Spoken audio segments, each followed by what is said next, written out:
Fait que pour la vidéo qui suit, on va prendre en considération que ces gens-là qui veulent aller dans le bois, puis qui veulent pas apprendre à trouver des allumes-feu, puis à se casser la tête à apprendre les différents types de bois, puis que la seule chose qu'ils veulent apporter, c'est un lighter.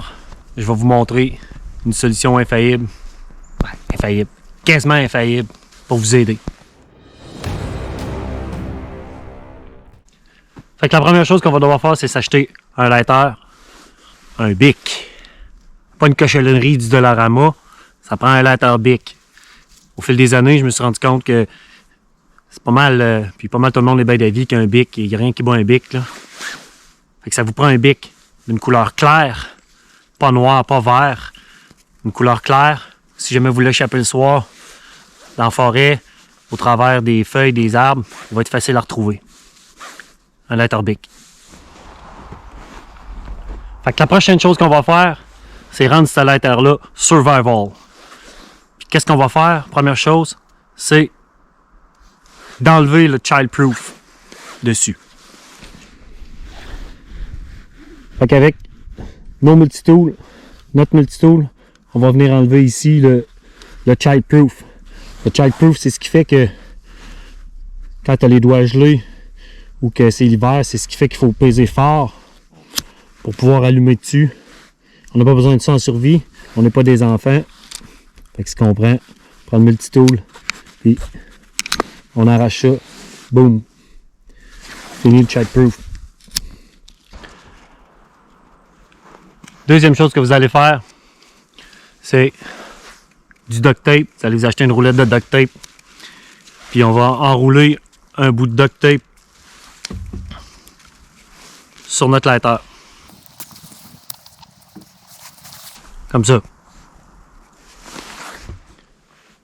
Rendu à ce point-là, vous êtes prêts. Vous pouvez partir avec ça. Si vous vous foutez de l'environnement puis d'apprendre les autres techniques, votre lighter est prêt. Vous pouvez partir en forêt puis allumer un feu. Ce qu'il vous reste ensuite à faire, c'est arracher un coin, puis dérouler des stripes.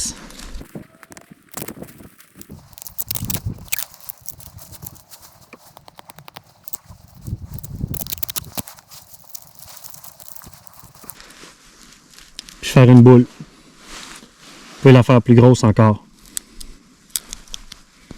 Indépendamment de si le bois est mouillé ou pas.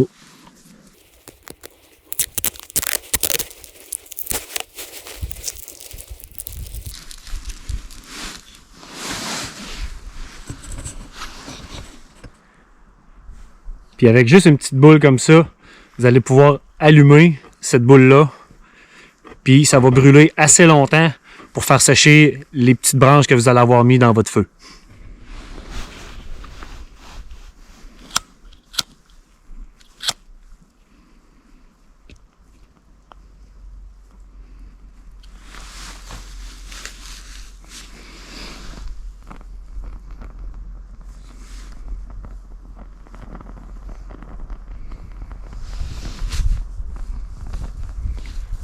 C'est quand même assez résistant au vent.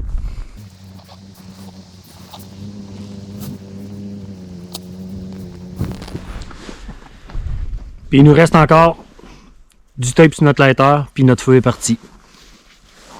Fait que n'hésitez pas à partager cette astuce-là avec vos amis qui sont pas vraiment dans le survival. Enrouler un petit bout de tape, pas trop compliqué. Votre lighter est prêt pour la survie. Ciao!